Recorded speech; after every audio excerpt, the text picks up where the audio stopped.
c'est une libération de jouer mon personnage là, qui moi-même travaille dans ce établissement avec des tout petits, mais je suis jamais comme ça, du coup je peux pas me permettre de faire ça à des élèves, et c'est bien dommage.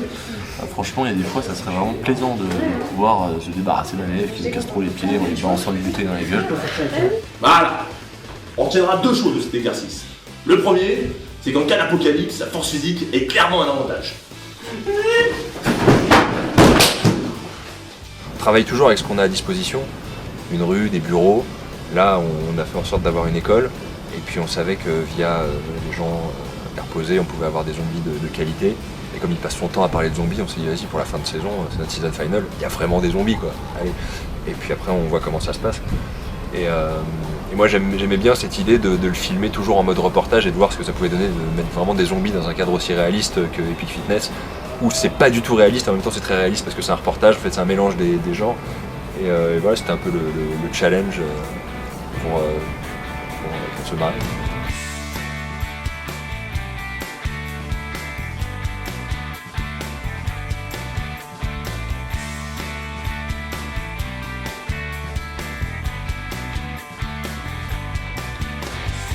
J'avais réfléchi à plus d'épisodes, en fait à la base je devais en faire 6. Et puis la théorie des Bolges prenant du temps, etc. J'ai pas pu avoir ni le temps ni l'énergie d'en faire 6. Donc j'ai décidé d'en faire moins. Et on avait un country edition à la campagne, voilà. Mais en fait, bon, il n'y avait rien d'aussi fort et inspirant que les zombies.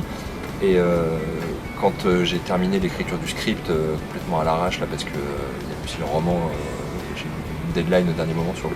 Je savais pas que c'était ça ma deadline pour le roman. Du coup, j'ai dû écrire un peu les deux en même temps. Ce qui fait que je me suis dit, bon, j'écris la fin vite fait et puis on verra.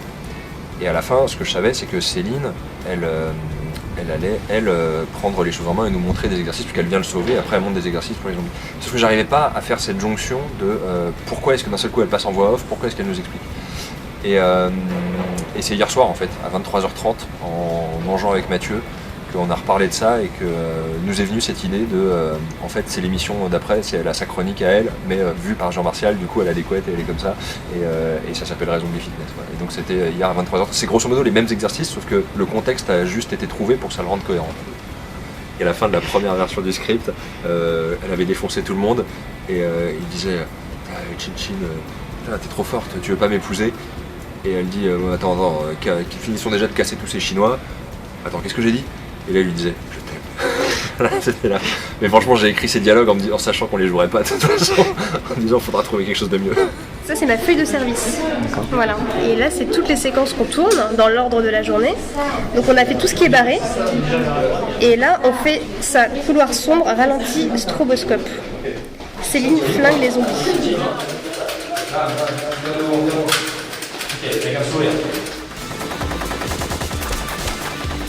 On avait très envie de tourner avec Céline, et en fait j'arrivais pas à incorporer son personnage à côté de celui de Mathieu. Et en fait je voulais que le personnage de Mathieu soit très très con, et en fait bon, qu'il soit misogyne c'était une base. Et je me suis dit si en plus le mec peut être raciste, et du coup comme Céline elle est asiate, je me suis dit on va le rendre comme un mec de base, tu vois, les vraiment gros racistes de base, tu vois, les Chinois ils vont nous envahir, machin, ils ont déjà racheté les tabacs, tout ça.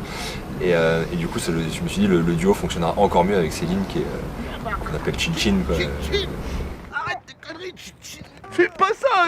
C'était n'importe quoi ça. On sent que c'est le mec qui se met à chouiner dès qu'il est en difficulté quoi. Et donc là comme on pousse la difficulté à l'extrême, du coup on pousse son côté petite merde à l'extrême.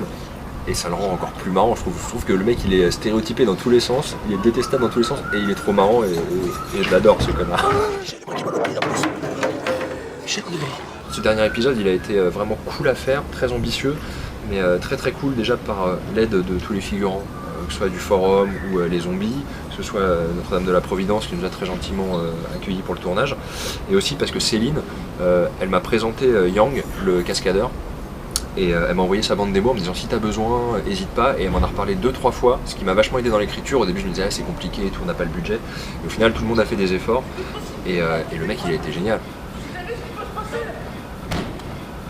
C'est génial de pouvoir bosser avec des gens qui t'aident à écrire à écrire les scènes, parce que comme ça doit être une mise en scène très réaliste, on peut pas faire de trucs trop stylisés.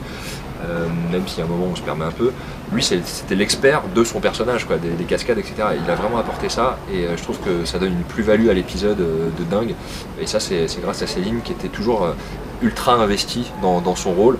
Elle apparaît toujours en milieu, voire là, en toute fin d'épisode, mais elle veut toujours que ce soit bien, elle veut toujours que ce soit carré, elle se donne toujours à fond, et c'est vraiment hyper plaisant. Bouteille dans la gueule, chute, et on essaye d'enchaîner avec réaction, évidemment. Bon, si jamais elle tape ailleurs... Non, elle tape pas ailleurs. Voilà. Le pire, elle partira un peu plus haut. C'est pas grave, il y a un noir derrière. C'est bon. Tu l'as ? C'était pas écrit, par contre. Bien sûr que si. Non, je suis dans mon personnage, c'est tout. C'est quand même assez dur de se dire que tu vas lancer un truc dans la gueule d'un mec, même si c'est un peu son métier, complètement même. Mais bon, t'as quand même le risque de faire mal. En plus là, il y a un facteur vitesse, puissance, tu vois, qui ne permet pas de viser exactement là où tu veux viser. Du coup, j'avais peur aussi de l'envoyer sur quelqu'un d'autre en fait, de le louper et de fumer quelqu'un derrière qui n'est pas préparé à ça. Donc un peu tendu, et puis finalement on se lance. Donc voilà, premier shot, pleine tête, plein front. C'est limite un peu haut, du coup c'est fracassé au-dessus de sa tête et ça a aspergé le mec qui était derrière.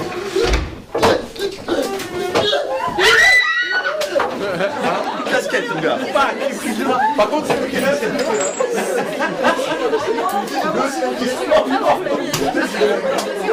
Qui se transforme derrière aussi.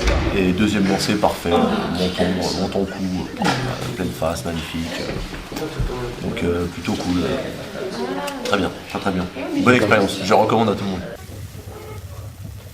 C'est une sorte de poudre dans laquelle je mets une mèche comme des mèches de pétard en fait, qui du coup quand on l'allume, la flamme ou le feu arrive dans la poudre, ça fait une réaction chimique et ça déclenche. En fait il y a plusieurs sortes de fumée, il y a de la fumée lente comme là on a mis ce matin, il y a de la fumée rapide qui fait un petit pouf, voilà. La forme d'Epic Fitness est venue à la base de mon envie de faire un truc simple après la théorie des balls. De me dire, la théorie des balls c'est de la fiction bien léchée, avec des plans, des champs contre champs, machin hyper carré. Là je veux un truc sans projecteur où je peux vraiment filmer en fan footage. C'est un truc que j'ai un peu développé quand je bossais chez Brainsonic pour Microsoft, parce qu'on avait pas beaucoup de budget, pas beaucoup de temps pour faire des vidéos, et la forme du reportage ça justifie que ton image elle soit pas très belle, et ça te permet de tourner vite. Après, il faut maîtriser juste ce côté un peu réaliste. Et donc, c'est comme ça que c'est venu. Dans le tout premier, il dit qu'est-ce qu'il y a Jean-Jacques. Je crois qu'il parle au cadreur, il l'appelle Jean-Jacques, mais en fait, non, il regarde sur le côté, donc ça peut être l'ingé son. Donc l'ingé son s'appelle Jean-Jacques sûrement, et le cadreur s'appelle Michel. Et ouais, parce que j'aime bien cette façon de raconter le truc où tu sens que la caméra est un personnage à part entière pour le personnage, tu vois, et du coup, ça lui permet de se confier. Ça lui permet de parler à quelqu'un et de dire vraiment ce qu'il pense et d'un coup de s'oublier. Tu vois, la séquence dans les chiottes par exemple, lui qui parle à son cadreur, mais qui s'oublie complètement. Pourquoi j'ai mis le stroboscope, c'est parce que je me suis dit, je peux pas faire des vraies flammes qui sortent des flammes. On peut faire des trucs After Effects, tu vois, mais il n'y aura jamais la répercussion de cette lumière sur les murs, sur les visages. Et donc, il faut que je trouve un autre effet de lumière. Et si je mets un brrr dans le son, je me suis dit peut-être avec un stroboscope ça peut marcher.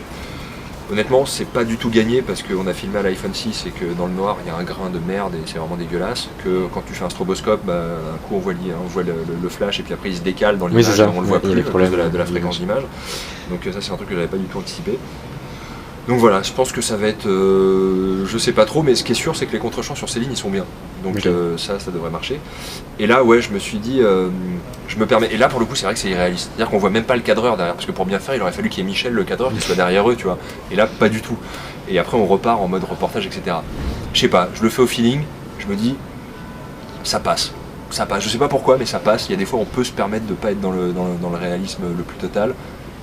Et puis tu vois, j'aime bien le fait qu'à la fin, quand elle défonce le zombie, elle les flingue pour de vrai, et là on est repassé en mode reportage, et puis hop, elle le balance sur la barrière, et ça c'est très crédible, du coup c'est très premier degré, on sent vraiment le côté nul du mec qui tombe comme une grosse merde de la barrière, ça sert la scène, quoi. Bah écoute, bien, bravo Chichine, belle perf, quelques hésitations, mais bon, rien de grave dans l'ensemble. Je sais qu'en démol, ils aiment bien Epic Fitness, moi j'aime beaucoup le personnage de Jean Martial, il s'appelle Jean Martial. Et je pense que je vais essayer de refaire quelque chose autour de lui. Je sais pas si ce sera Epic Fitness, ce sera peut-être encore toujours un duo avec Céline, mais ce sera peut-être dans un autre cadre, ce sera peut-être plus large, je sais pas. Mais j'aime beaucoup ces personnages et j'aimerais bien Lui, il me fait trop marrer, Jean-Martial, du coup, j'aimerais bien le mettre, peut-être faire un long métrage sur lui, je sais pas. La cour de récré est une jungle où vous pouvez vous entraîner à la survie. Ah, la survie. La cour de récré est une jungle où vous pouvez vous entraîner à la survie.